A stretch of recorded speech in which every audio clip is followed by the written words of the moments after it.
everyone, and welcome to the Delray Beach Chamber of Commerce's weekly webinar. We're super excited today because we have Sharon LaRue from 211 to discuss managing stress during stressful times. As always, please note that these webinars are recorded. They are posted to Facebook, to our YouTube channel, and to our website underneath the webinars tab. So you can find them afterwards if you'd like to rewatch them for the information again, or if you would just like to share them with somebody you think might be interested. I would also like to point out today, guys, that for some reason during this presentation, you need clarification on something or you need something repeated, please feel free to type that down in the chat below. I'll go ahead and make sure to reach out to Sharon so she can kind of go backwards for us a little bit. Also, as always, please go ahead and put your questions down below. We're going to do a live Q&A at the end of this where Sharon will be available to answer any questions that you may have. And at this time, I'm going to go ahead and turn it over to Sharon. Thanks, Angel. Thanks for having me. And thanks, everybody, for taking the time out of your day to think about and learn about some tips for your mental health. All right, Angel, I think I'm going to go ahead and share my screen so people can see some other information.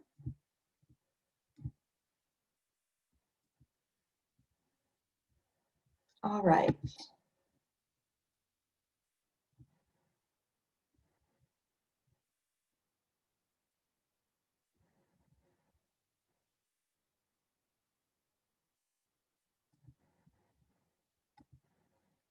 There we go.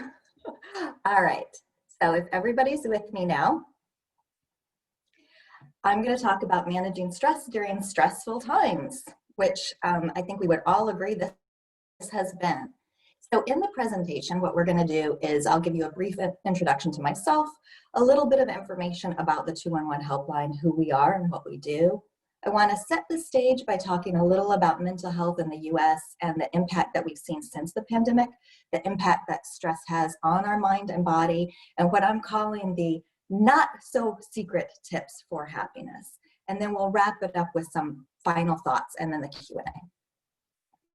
All right, so I do have an undergraduate degree in psychology, which gives me a little bit of insight into some learning strategies, some cognitive biases, some of the ways that maybe our decision-making can occasionally be flawed, and that can be helpful in thinking about how to make better decisions. Also, some master's coursework in educational leadership, which also deals with learning and strategies for learning better.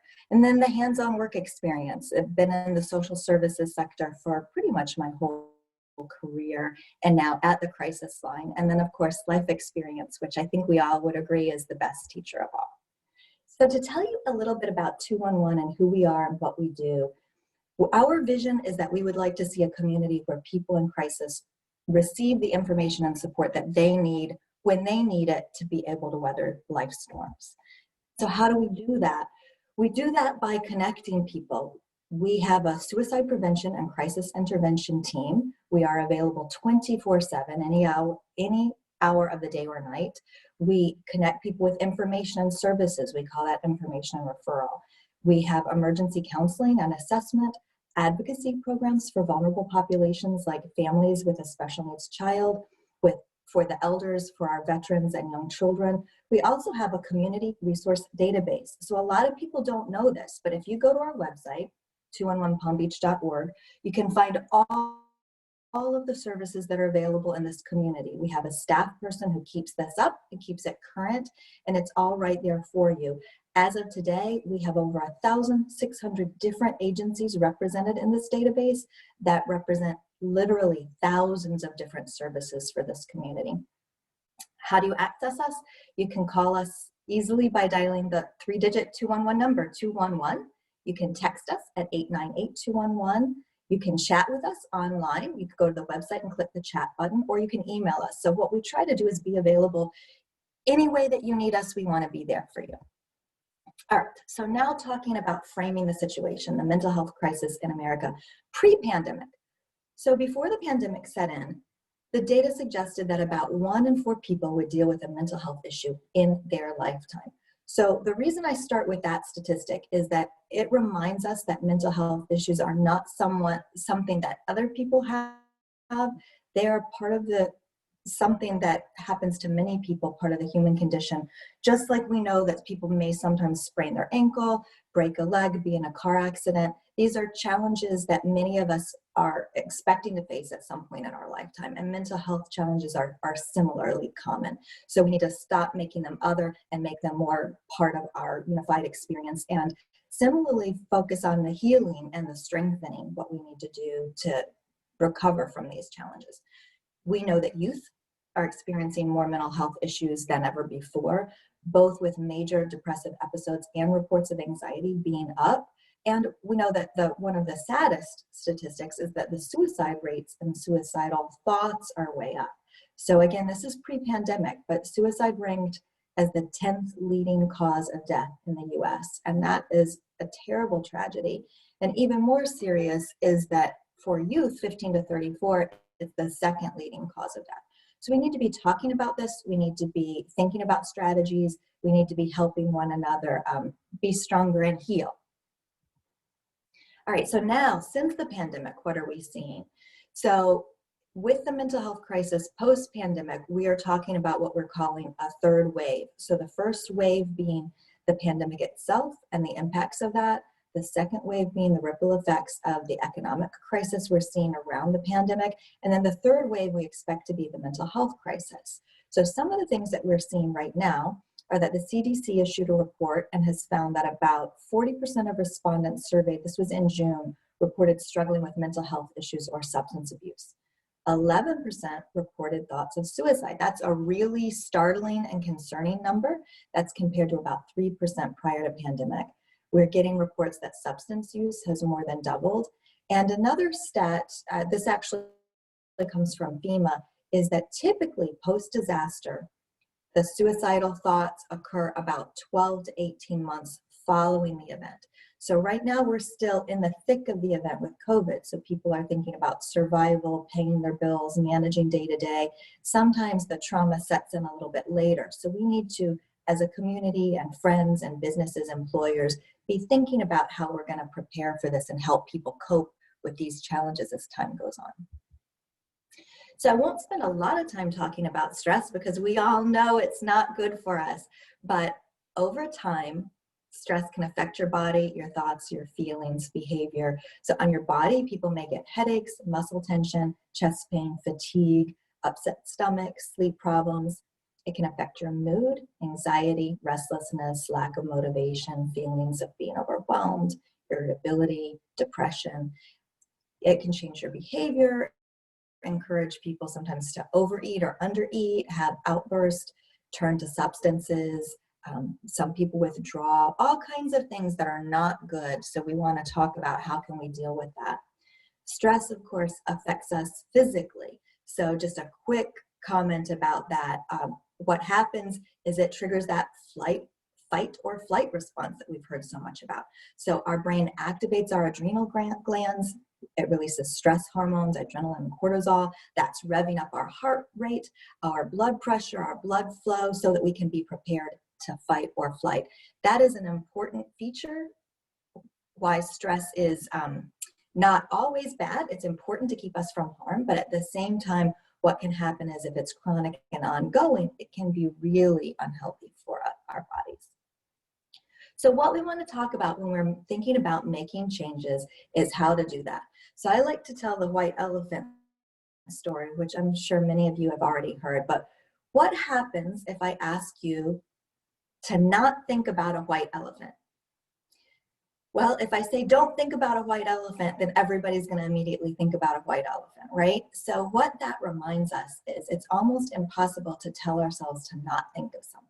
So what we need to do instead is shift our attention away from the things that we don't want to focus on. So if we're feeling unhappy, if we're feeling depressed, if we're feeling overwhelmed and stressed, rather than saying to ourselves, I'm so unhappy, I'm so unhappy, I'm so unhappy, what we want to do is shift our attention into cultivating and nurturing the things that are going to make us more happy. And that's some of what we're going to talk about today. Before we get into that more deeply, let's talk a little bit about what we mean when we say happiness. So in this presentation, what we're talking about is sustainable happiness. not fleeting moments of joy. Those are great too, but we want something that's more sustainable. So here we're really talking more about fulfillment and lasting contentment, those deep, sustainable feelings of satisfaction. In the presentation, what I'm going to attempt to do is keep it simple. So if you Google this, happiness, stress, mental health, you will be, as I was, inundated with huge volumes of research on all of these topics. That's really cool because it means we're learning a lot about how to live happier, more fulfilled lives. But it can also be overwhelming because faced with all of this information, we sometimes end up with decision paralysis. So what we're seeking to do here is to summarize it in categories that we can remember and clarify a little bit. All right, so in summary, the not so secret tips to happiness, I've put in these 4 buckets, and I'm going to think about it or describe it like a pie. So what you have in this happiness pie is you have health, you have connections and relationships, your attitude and your perspective, and then your purpose and meaning in life. So as we talk about these things, I am going to be sharing, again, a lot of information. So what we want to do is we want to not let perfect be the enemy of good. So we're not seeking perfection. What we're seeking is improvement. We're seeking new information so that we can make minor changes. All right, so health, I'm going to spend a good bit of time on because there are several factors to health that are important to happiness. And the challenge here is that in order to be happy, it's a lot easier to be happy when we feel healthy. And we are finding that even more that there's evidence that these factors impact our mood in a variety of different ways. So for health, the 4 things we're going to talk about are sleep, exercise, eating healthy, and spending time in nature. All right. So there's some emerging research on sleep. We know that it's important to get sleep. We know we're grumpy and irritable if we don't get enough, but there's even bigger impacts that you may not be aware of. So for example, a lack of sleep impairs our ability to think clearly. There is research that shows that you cannot learn as well on a sleep deficit. So you don't retain the information and you don't absorb the information and then you don't remember the information. And of course, the inverse is true. On a better night's sleep, we're better able to learn and we're better able to recall. There's also research that indicates that lack of sleep impairs our judgment and slows our reflexes to the point that it's being considered just as dangerous to drive while sleep impaired as driving intoxicated. And I share it here because it's an indicator of how vital sleep is in a way that we don't think of. Because what we tend to do, and I'm guilty of this too, what we tend to do is say, I can get one more thing done. I can do one more thing, and what gets shortchanged almost always is our sleep. You know, we can operate on a little less sleep. Really, we can't. We're going to pay for that in other ways. Sleep, lack of sleep is being linked to mental health concerns as well. It used to be thought of as just as a symptom, but actually evidence is growing that lack of sleep may be a contributing factor in mental health challenges, including anxiety, depression, ADHD, and more. I also want to point out we can't cure this with pills. So not to say that that you should never take a sleep aid, but they do find that chronic use of sleep aids actually inhibit the REM sleep that your brain and your body needs to feel rested and healthy. So we have to find other strategies to get a good night's sleep. Of course, we know that when you're not sleeping, you're going to feel tired, use a lot of caffeine, have memory problems, and be irritable. The quality sleep is important for both physical and mental health. We talked about that, and what we're really shooting for is 7 to 9 hours, and everyone, children all the way up, we all need it. So what people are talking about these days with getting good sleep is something called sleep hygiene, and the idea is to have a routine that helps teach our body that it's time to go to sleep. As much as possible, we want to have a stable schedule, so going to bed and waking up at the same time. Again, it doesn't have to be perfect, but we're just shooting for a routine because our bodies are accustomed to that and are looking for that. We want to make our bedroom comfortable and free of distractions. What we want to do is follow a relaxing pre-bed routine. So when parents are sleep training children, this is one of the most important things to teaching the child that it's time to go to sleep. And we'll encourage parents to do things, and these are tricks that can be used for adults too. We'll encourage the parents to do things with their children like Maybe have a bedtime snack, then go upstairs and brush your teeth, then put on your pajamas, and then get into bed and get cozy for a bedtime story. So those things, step by step, teach our body that it's time to start winding down and that we're looking forward to some restful relaxation and sleep. They also suggest that we stop using our screens 2 hours before bed. I know that this is a really tough one. It's a tough one for me too. I shoot for trying to shut it all down 1 hour before bed. But what's happening is that even people who say they can't fall asleep without being in front of the TV, actually all of the research on everybody's bodies finds that TV screen time is stimulating. It's stimulating to our optic nerve. It increases our heart rate. It increases our, it is stimulating, it wakes us up. So people who fall asleep in front of the TV, what's probably happening is you're allowing your body to get so exhausted to the point that you really just almost pass out. You're going to get better restful sleep if you can do some of that routine and get rid of those screens at least an hour before bedtime. Also trying to get your exercise a little earlier in the day, exposing yourself to some natural light, and when possible using some meditation or visualizations. And there are a lot of free apps that are helpful with this too. So those are our sleep tips. We also need, this is why I call them the not so secret tips, because we know we need sleep, we know we need exercise, but again, there's new research to tell us a little bit about why it's so important. So they've actually found that exercise can treat mild to moderate depression as effectively as antidepressant medication without the side effects. So I share that here because I find that it is not widely known. You know, a lot of the medications that we use for some of the mental health challenges that we're facing, not all of them are as effective as we would hope, and many of them have side effects. So if there are things that we can do to shift our lifestyle and shift our outlook to be healthier, we want to be thinking about how to do those things. So exercise is really important for that. It lowers anxiety, reduces symptoms of ADHD and PTSD. They're finding it improves memory and clarifies thinking. It actually reduces risks of age-related decline. So we all want to live longer and be healthier. Exercise is one of those must-do kinds of things. And I'm not someone who loves exercising naturally, so this is something I've had to really make myself do.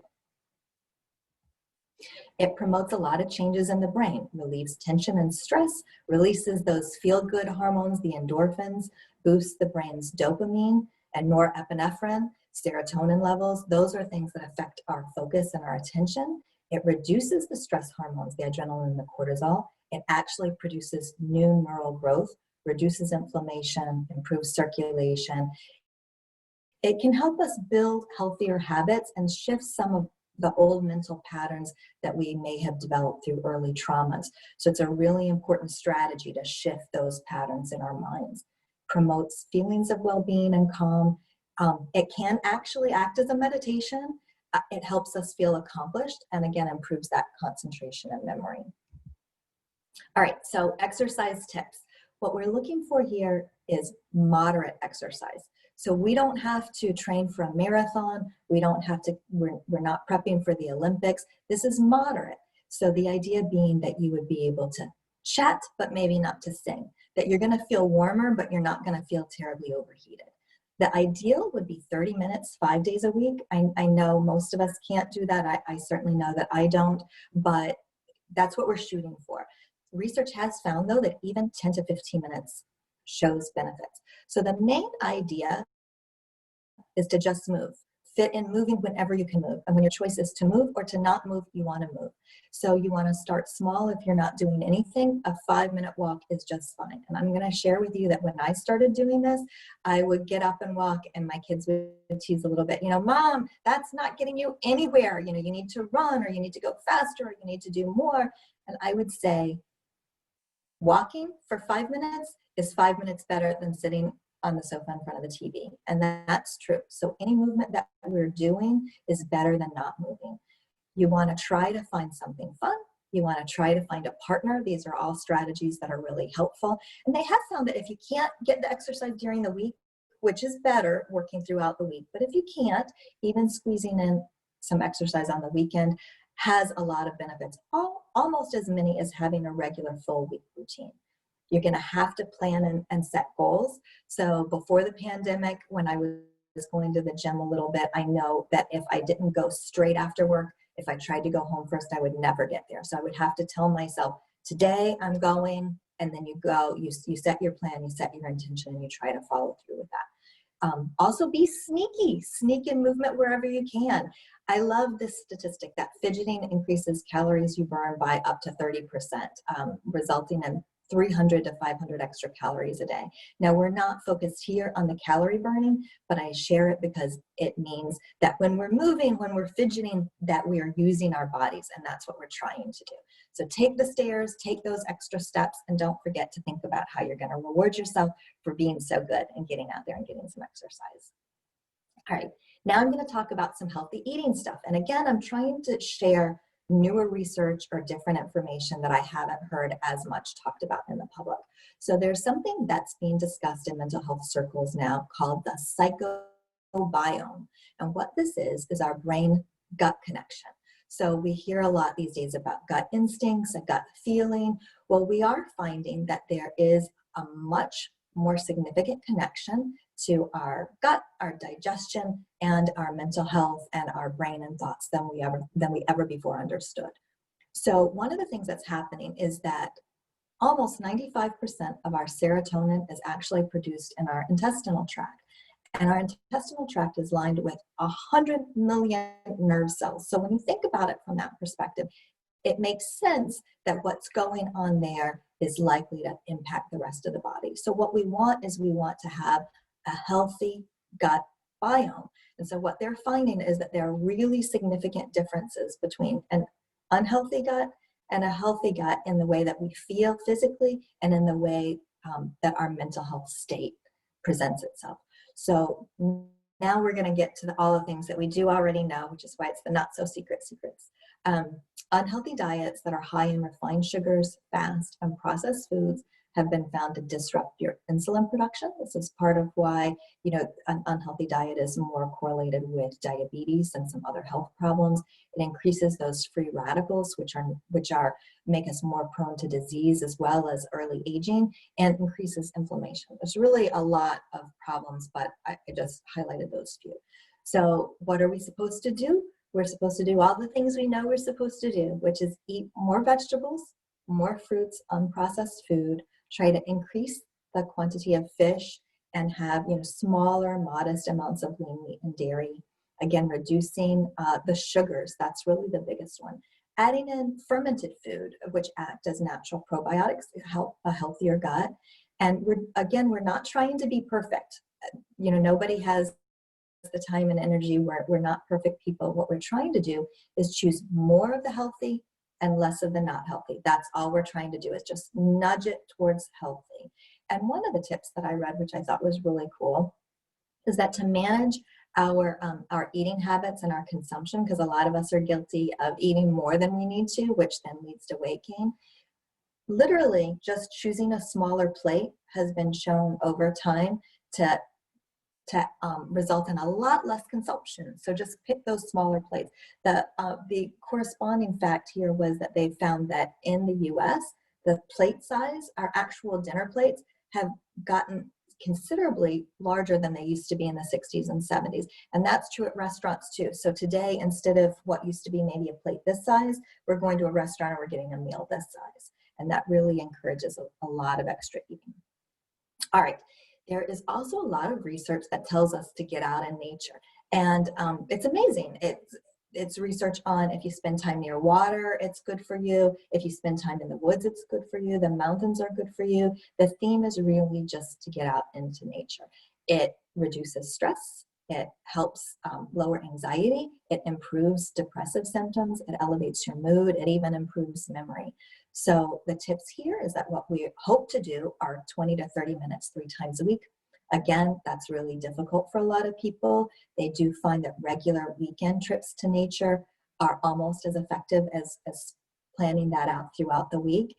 And if you can't get it, you really need to get into nature a little bit. But if you can't, then nature sounds and viewing scenes of nature is also really helpful. And I'm finding, since I'm not going to the gym, I'm going for walks outside. So even though I'm in my town and I'm on the sidewalk, you see the clouds, you see the trees, you see the flowers. It really is an important boost. All right, so happiness secret, not so secret tip number 2. It's all about relationships. It's about our connections. And this is about quality, not quantity. So research shows again and again and again that one of the most important things that you can do for better mental health is have close, loving, supportive relationships.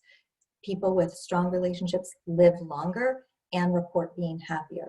One of the researchers in this that did a longitudinal study, so a very profound study, was quoted as saying, loneliness kills. That it is the connection between loneliness and bad health outcomes, not only mentally but physically, is as powerful as the connection between smoking or alcoholism with its detrimental effects on our health.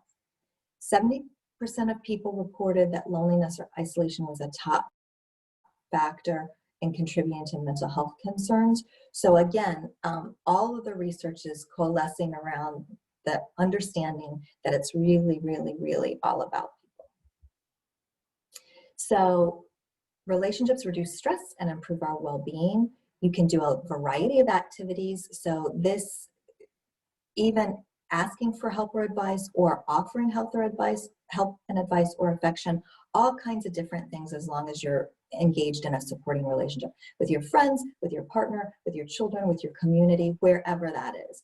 Benefits, interestingly enough, are seen in the giver as well as the receiver. So it's better to give than to receive. Both of these are equally good. So make sure that you've got reciprocal relationships, you're giving and you're receiving.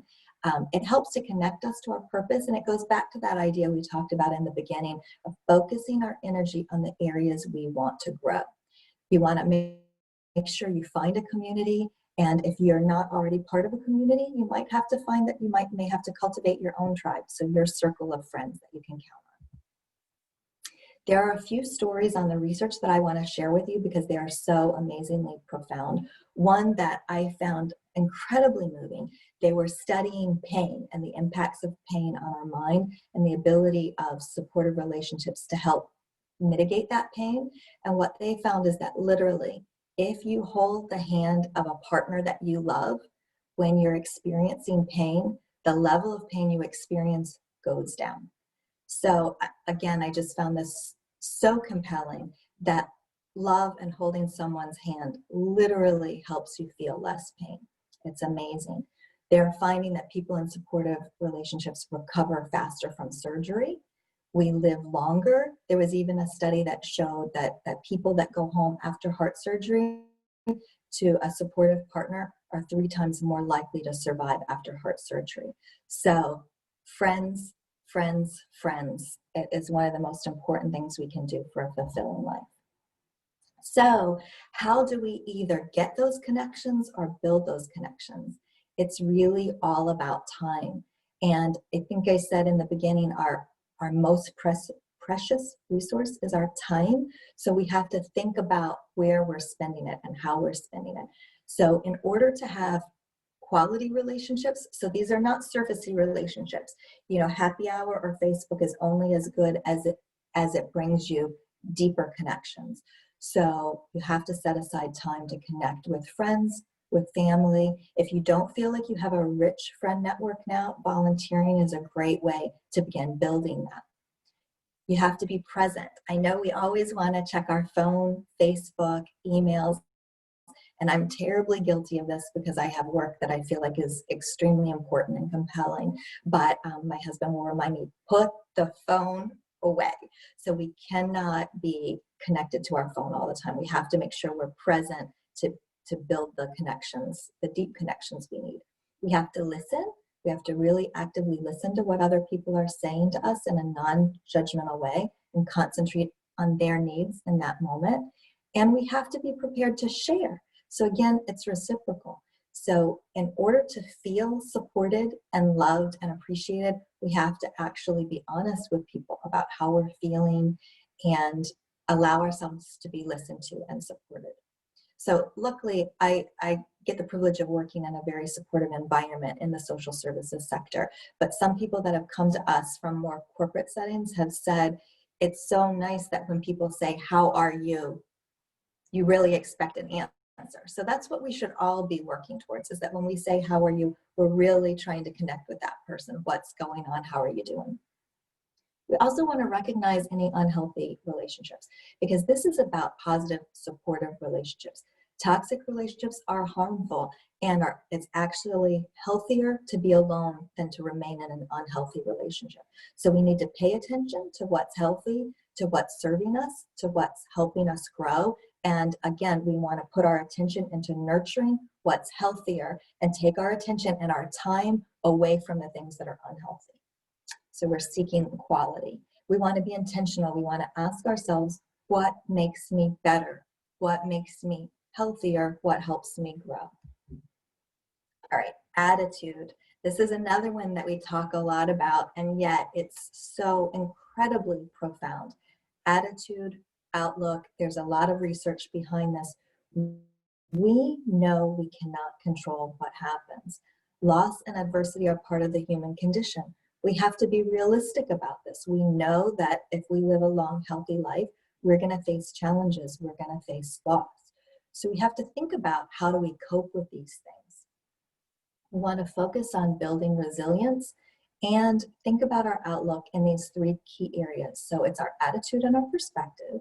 It's incorporating more laughter and joy into our lives, and remembering to be grateful for what we do have. And again, the research substantiates this, but that people with a more positive outlook have much better health and outcomes. Some of the interesting research was that people with a more positive outlook were actually less likely to get sick with a cold or the flu. And those with a positive outlook who did get sick reported fewer symptoms than people who self-reported on the criteria that had a less positive outlook. These are different studies, but women who were more optimistic were less likely to die from cancer, heart disease, stroke, respiratory disease, and infections. So again, that positive outlook actually helps us stay healthier. And they don't know the mechanism exactly, but the speculation is that it helps to mitigate those stress hormones that can be so bad for our systems. Another study in people over 50 found that those who are more positive lived longer and had less stress-related inflammation. So again, all of these things work together, but the positive attitude is really important. So what are some of the things that we should be aware of when trying to shift our attitude towards a more positive approach? One of the things is to identify our negative thinking. So these are really bad habits that it's super easy to slip into. So many of us have what's called a bad filter. So sometimes we're magnifying the negative things and we're skipping over the positive ones. I remember when one of my sons would come home from school sometimes, he would tell me about something terrible that happened at the end of the day. How was your day? It was a terrible day. It was terrible. And he would tell me this one thing that happened. And I said, that made your whole day terrible? And he would say, yes. And I would make him go through his day a little bit and look for some bright spots. With our children at a couple of different points, we created a tradition that we called a happy thing. When our kids were going through a funk, we would say, tomorrow at dinner, you're going to have to share a happy thing that happened to you. So when you wake up in the morning, start thinking about what your happy thing is going to be. Even if that's a bird or somebody that smiled at you, there's going to be a happy thing in your day tomorrow. So we want to, again, put that focus and shift that attention onto those happier moments. Sometimes we get into a routine of blaming ourselves when things go wrong. We need to remember that we are not in control of everything that happens. And we need to put whatever our role was in what went wrong, we need to put it into perspective. We sometimes predict the worst. We automatically think it's going to be the worst. We need to rein that in and keep that in perspective. Sometimes we also do black and white thinking. So it's all good or it's all bad. So again, middle of the road, keeping it in perspective. Healthier alternatives are examining the different factors that led to the problem and remembering to highlight the positive. So the other thing that we do a lot of is negative self-talk. So what we want to do is be mindful when we're doing this and remember create some little strategies for ourselves to remember to shift our thinking. So when we're thinking these kinds of things, I've never done it before, let's shift that to, it's an opportunity to learn something new. It's too complicated. Maybe we can go to, let me try to tackle it from a different angle. There's no way this is going to work out. I'm going to try to make it work. The change is just too big. Let's shift that to maybe we want to take a chance. So there are things that we can do to shift our attitude. We want to build in more laughter. And again, there's research around this. So laughing is really, really good for us. I don't think I included it here, but in researching this, I read that a minute of laughing is about the equivalent of 6 minutes on the treadmill. So, so we should all be laughing, and that helps us with our exercise goals too. So you can do little things like subscribe to a daily joke, watch a funny show, spend time with kids and pets. They make us laugh. That's why they're all over Facebook, right? And spend more time with the people that make you laugh, the people that you love and enjoy. Again, all of this is interconnected. It goes back to putting your focus and your attention on the things that are going to build happiness in your life. Gratitude is a really important one as well. So again, back to intentionally picking out bright spots in each day and focus on them. Another strategy is to write down moments of joy before you go to bed. That's going to help with your sleep and help with your focus as well. If you're struggling to think of something you're grateful for, turn to your senses and ask yourself things like, are there things that I can hear that I'm grateful for, see or smell? And don't forget the basics. So if you can take a deep breath without pain, be grateful for it. If we can see, be grateful for it. Take an inventory of the people in your life who've helped you. And again, don't forget those basic things like if you have running water, clean water to drink, be grateful for that. Food to eat, shelter, not everyone in the world has those things. So let's remember to not take them for granted and to appreciate them. Purpose. This is one of the biggest things that the research is showing, and all of the different leaders throughout time have talked about. In order to have a happy and fulfilling life, we need to feel that our life has meaning. One of the things that I say about my life is I know that I have a limited number of minutes on this earth, and I want my minutes to have meaning. So do things that bring meaning to your life, that feel good on the inside, not just look good on the outside. That sense of purpose is going to help you keep your center and get through adversity. Some of the aspects of purpose include just being part of something bigger than you. Many people find purpose through their faith and their religious community. Again, finding things of meaning. Here, one of the things we want to do is focus on experiences instead of things. All of the research suggests that things don't make us happy. And I know we think that they do, because when we buy a new purse or a new pair of shoes, we feel so good about it. But what happens is we only feel good for a moment. And if that's what's bringing us happiness, then we need another thing and another thing and another thing. It is not sustainable. What is sustainable are our memories and our relationships and our experiences. So we need to focus our time, our precious resource of our time, on those kinds of things. Being capable, finding something that builds a skill. One of the favorite tips that I heard in this area is the admiral who wrote the book, Make Your Bed. He did a famous speech. It's all over the internet, so look that up if you haven't heard it. It's fabulous. His theory is start your day with making your bed, because what happens is you've accomplished one small thing. So it's not really about making your bed, it's about doing one thing. And what we're finding is that when you set an intention, have a task, and you complete that task, your brain gets a little shot of dopamine. So you feel good about that. You feel more capable. So his idea is to start your day with making your bed. You want to set goals and complete them, even if they're small goals. So that go for a walk, just 5 minutes. If you don't want to go, promise yourself just 5 minutes. Sometimes that task will lead to another task. If it does, that's fabulous. If not, you can feel good that you started. You need hope. You want to be looking ahead. Helping others is really a wonderful way to build purpose. Those awe moments, looking up at the sky, looking at the ocean, forgetting yourself for a moment, and know your why. Think about your why. This is a TED Talk Simon Sinek did, which is wonderful. Look that up as well. Some tips on finding your purpose include donating your time, money, or talent. exploring your interests. Again, experiences always bring more joy than things. Consider the injustices that bother you in the world and what you can do about it. You might not be able to change the world alone, but collectively we can make a huge impact. So even if you're just writing a letter, you're calling your representative, you're sending in a letter, think about those injustices. Spend time thinking about where you want to go and work on building a skill. You don't have to be a pop star or an opera singer. You don't have to write the next great American novel, but you're building a skill, and that brings joy and a sense of accomplishment. All right, as we get close to the end and start wrapping up, one of the things I wanted to point out to you is a local initiative, which is really wonderful. Google this, Train the Brain.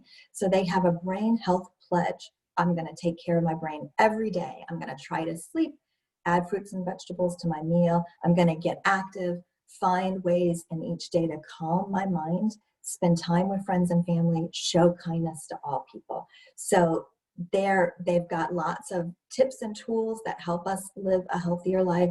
So check that out, look them up. Palm Health Foundation. I also want to make sure that everybody knows that the 211 helpline is here for you, your friends, your family, your employees. We are free and confidential 24/7. The staff that answer those phones or respond to the chats and texts are very, very caring people that are there to help you. We're in this work because we want to do good things. So reach out when you need us. Don't forget that all the community resources you can access by calling us, but if you want to check them out on your own, feel free to go to our website and look through them. We've got a variety of services and programs for people of all ages. You can talk to us without fear of being judged. We do have the crisis de-escalation. Many of you know that if you dial the National Suicide Prevention Lifeline, we are the responders here locally. So if you dial that number here in this local area, you get to our team, the 211 team.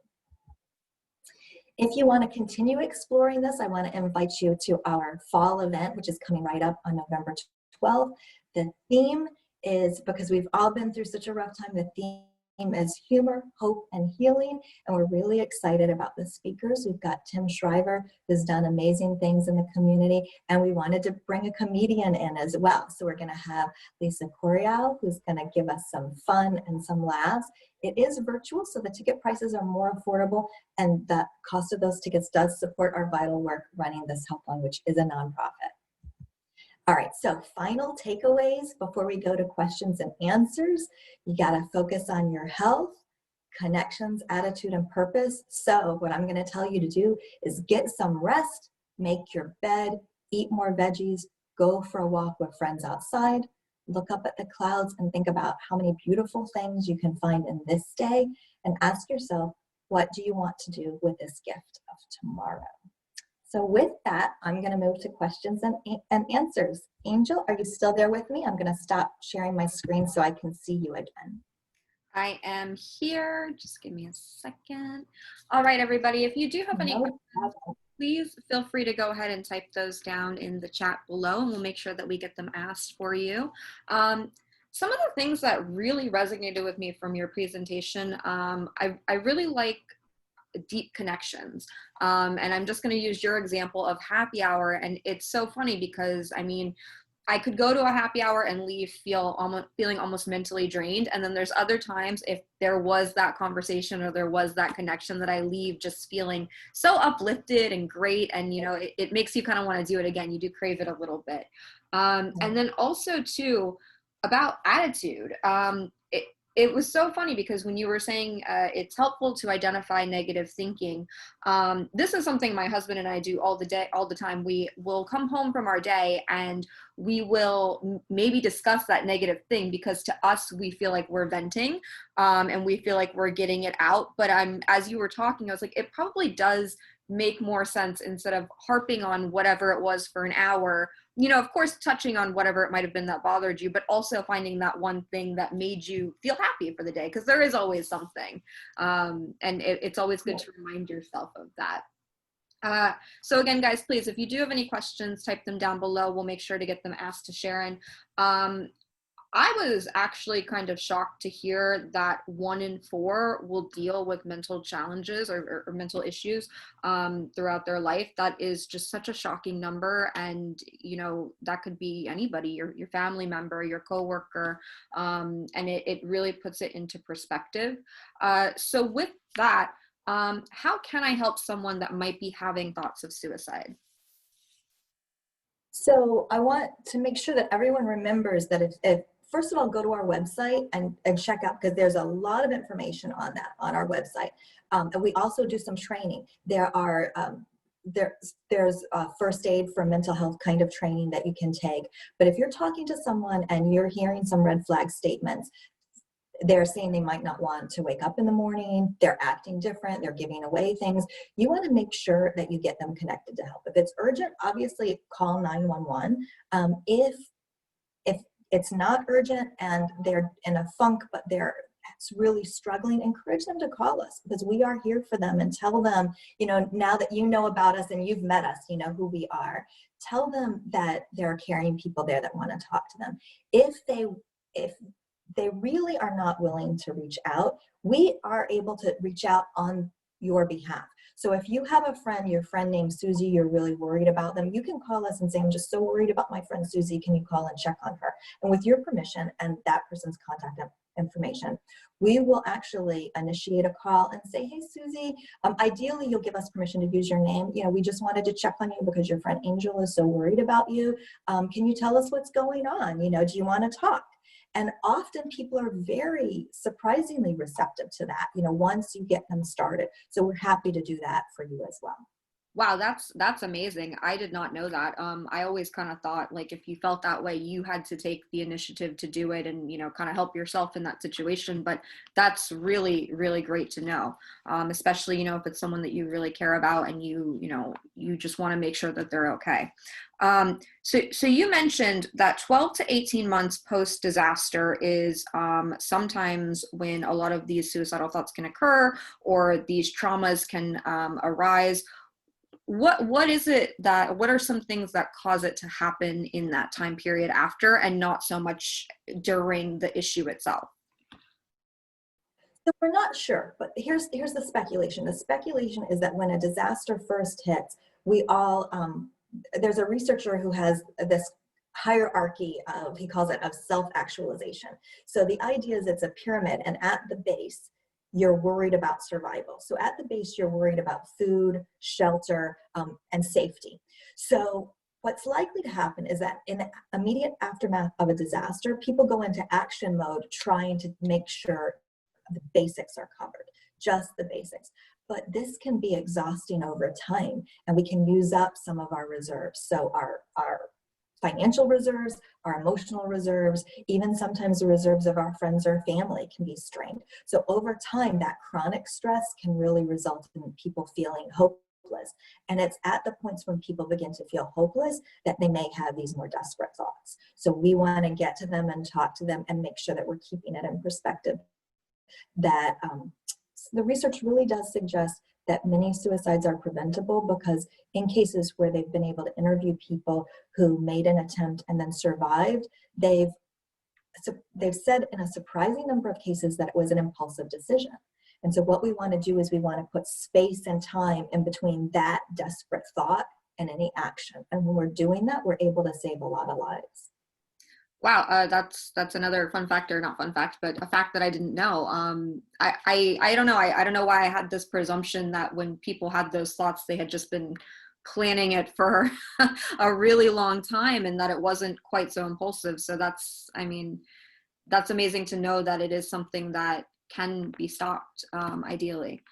So what can I do if I hear of someone who needs help? Like they can't pay their bills or they're overwhelmed. I know a lot of people are probably going through that right now, especially, you hear it all the times. Moms are at home, teaching their kids, or, people have unfortunately been laid off. What can I do to help if I hear that from someone that I know?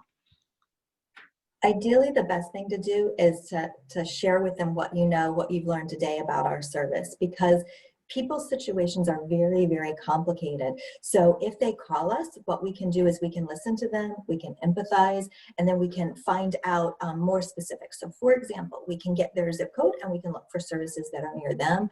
We can find out if there are services maybe to pay their light bill, or if they're struggling to pay their mortgage and we can't find a service that will help with that, we might be able to find a service to connect them with a food pantry or transportation assistance, so that then they can divert some of their income to pay the rent or the mortgage. So in talking to them, we can learn a lot and offer help. So we would encourage you to have people call us and tell them what you know about the service and how easy and free it is.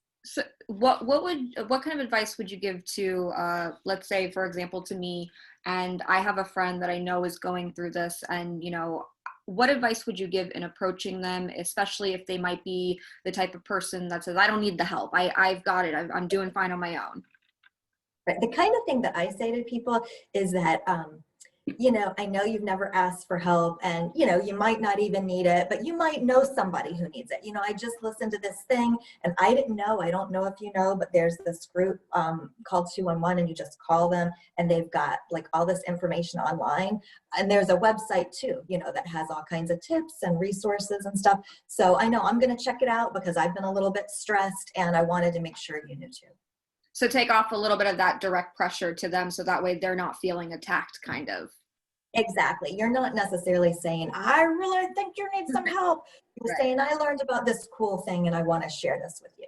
Yeah, no, that's great. I mean, I feel like I'm going to be sharing a bunch of these little tidbits that I learned today, because there's just so much that Right. uh, I feel like just you tend to have this thought in your head, but there's so much that goes into it, as far as what resources you guys do provide.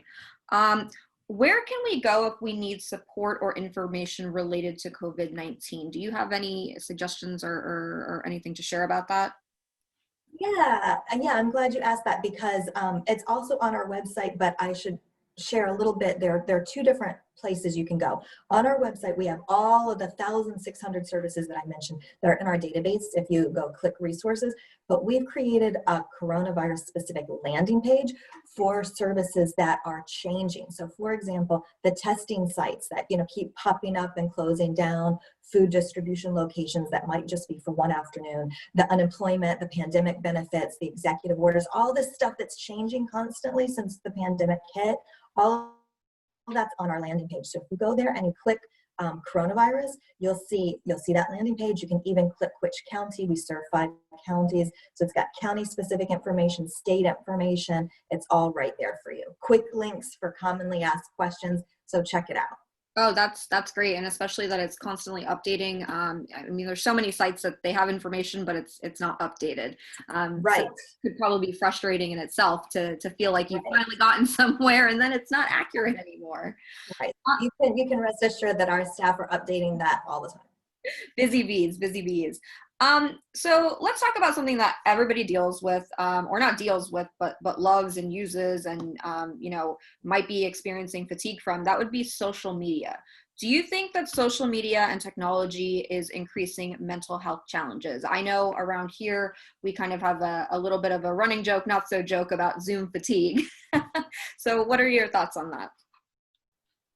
There is some research that's suggesting that some of the technology use is not good for us. And that research is running parallel to the research that it's healthier to be out in nature and that we need to cultivate the connections. So what I would say is that what we need to remember is that the technology is a tool.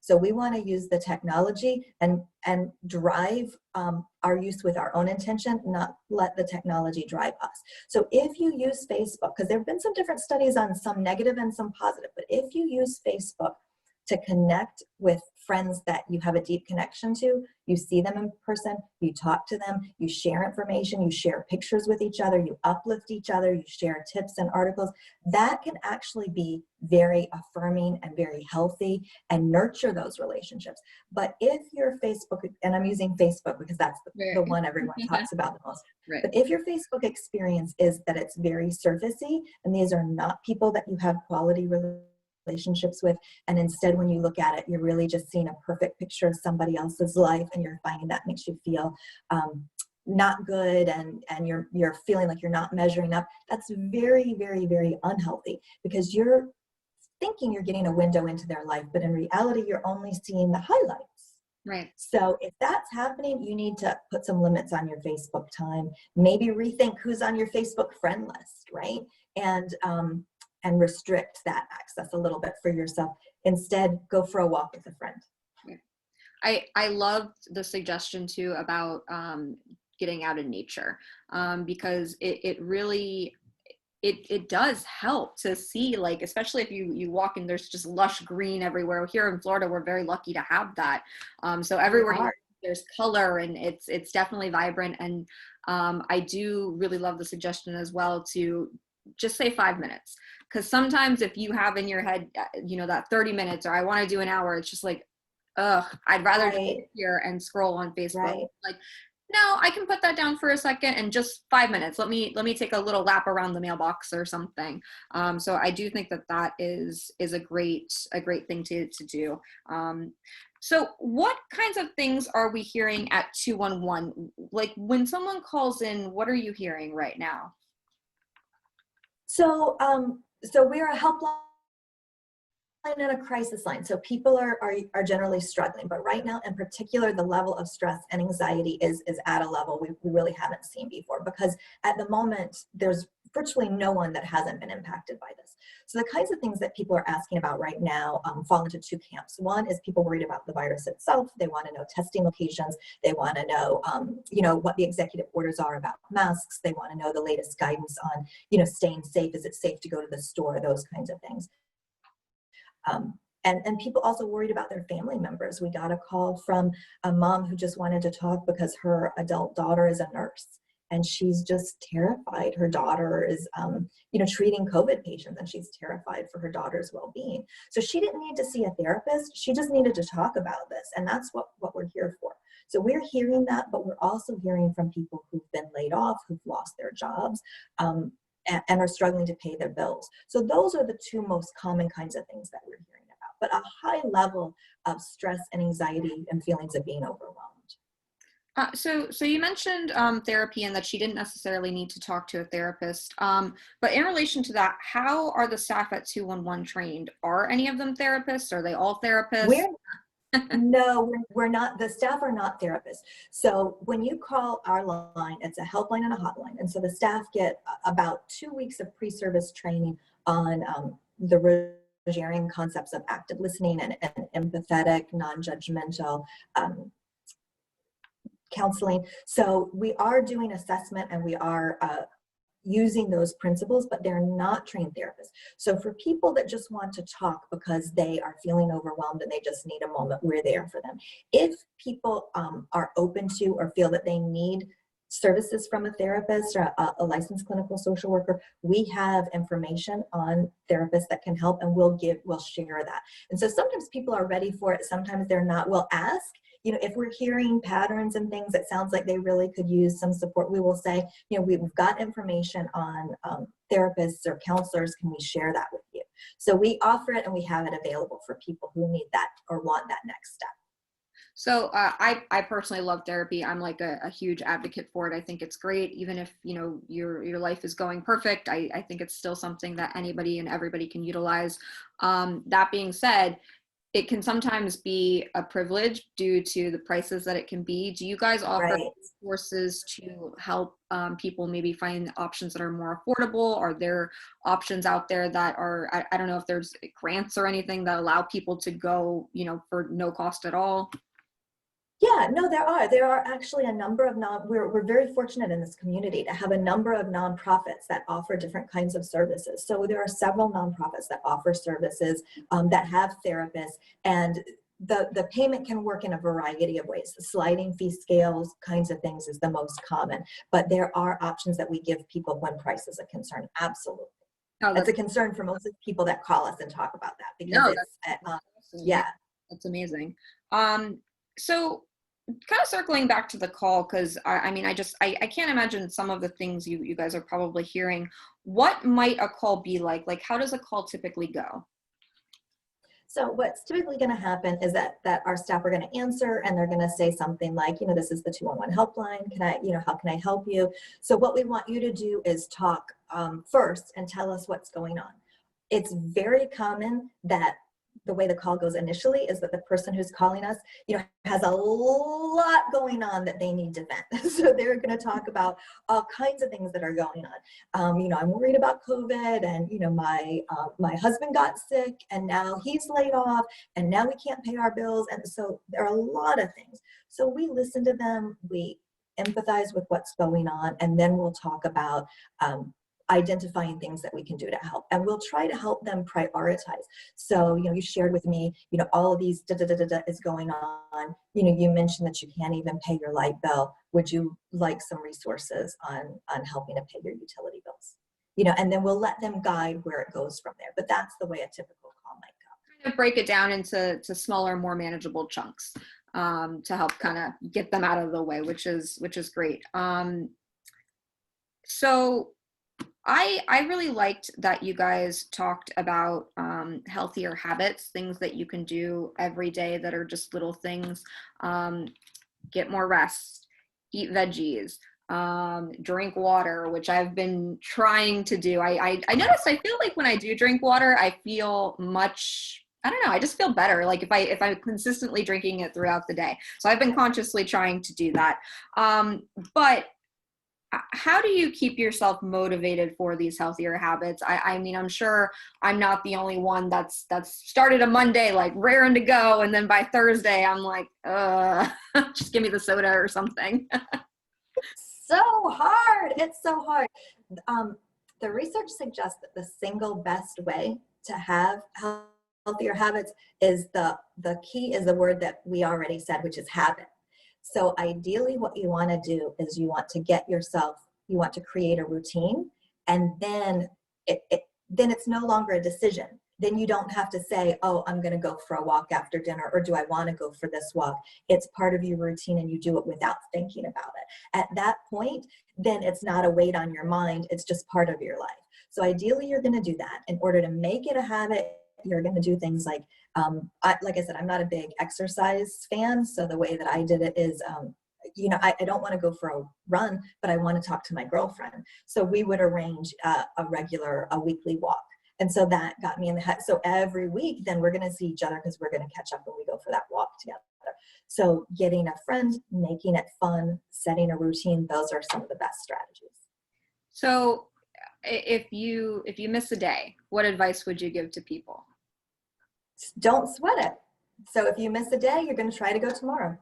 Mm-hmm. And if you know you can't go tomorrow, you're going to say, okay, I missed today. I can't go tomorrow. I'm going to go on Thursday. Thursday will be my day. No, and I love that, because sometimes, especially when you've been doing like so well with being consistent about something like that, and you miss that day, it can be like detrimental. Really, it can. Like it feels like it is. Like, oh my gosh, I let myself down, and it's very easy to kind of fall into that rut of, well, why does it matter now anymore? But you can. Okay, Thursday, I'm going today, and just let it go. Yep. Can we circle back really quick? I got too excited to ask that next question because I was like, how do I keep my habits going well? How do I keep drinking water? For your calls, because that was our question prior to this, what might a call be like, and how does it typically go? You mentioned that sometimes people, they call and they're just so overwhelmed and they just need to vent it out. How long can a call go? Are people on a time restraint, or can they call you feeling comfortable knowing if I got to talk for an hour, we're talking for an hour? Yeah, so that's a good question. Here's the way it goes. We're not a typical call center where our staff are measured on, how quickly they can get off of the call. So there is really no time limit that we give our staff. So we want people to feel comfortable talking. A lot of calls are short. It can be just a few minutes. I think the average call length is maybe like 6 minutes. But for people that are dealing with really deep issues, especially if they're having suicidal thoughts, we can talk to them for a long time, and we certainly have calls that go on for an hour. So we're happy to do that. Now, we will sometimes have somebody that we've circled through. So sometimes we want to vent, and sometimes we want to vent again, and sometimes we want to vent again. And so we might say, we talked about that. And especially if we're getting other calls, we might say, I'm going to have to take some other callers now, but I want you to know that you can call us back anytime you want to. So that would be the way we would handle that one. But there is no time limit. We're here for you. Wonderful. So if needed, somebody can call you again. It's not like one and done. Nope.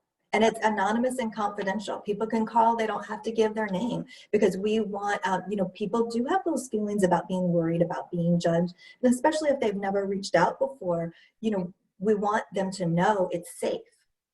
You can call us, you can talk to us. It's anonymous, confidential. Wonderful. So it doesn't look like we have any further questions, and we are rounding up on our 1:30 mark. I would like to maybe ask you one final thing and then give you the floor if there's anything else you'd like to say. If anybody wants to support 211, or if they want to just offer their services in any way, what can they do? Can they, who do they call if they want to donate or something? So, of course, the easiest thing to do is just call 211 or go to the website. So I thank you for asking that question. We are a nonprofit, and we do this by, it's built on local community support and donations. So if you go to our website, there's a donate button, please do. And our fall event is a fundraiser. So we think we're going to give you some really informative, fun content. Buy that ticket. General tickets are only $50. It supports our work. Right now, and that's great. And I don't know, I think I'm just going to tune in maybe for the comedian as well. I love comedians. Right? It always adds like a bright spot to my day if I can watch a comedy show of some sort. Well, Sharon, thank you so much for being here with us. Guys, her information is going to be linked down below, as well as 211's information. This will be on YouTube, it will be on Facebook, and it will be on our Chamber's website on the webinars tab. Please feel free to share it, and please feel free to revisit and watch it if there was something that piqued your interest. And we will see you next week. Have a great day. Bye, Angel. Bye, everybody.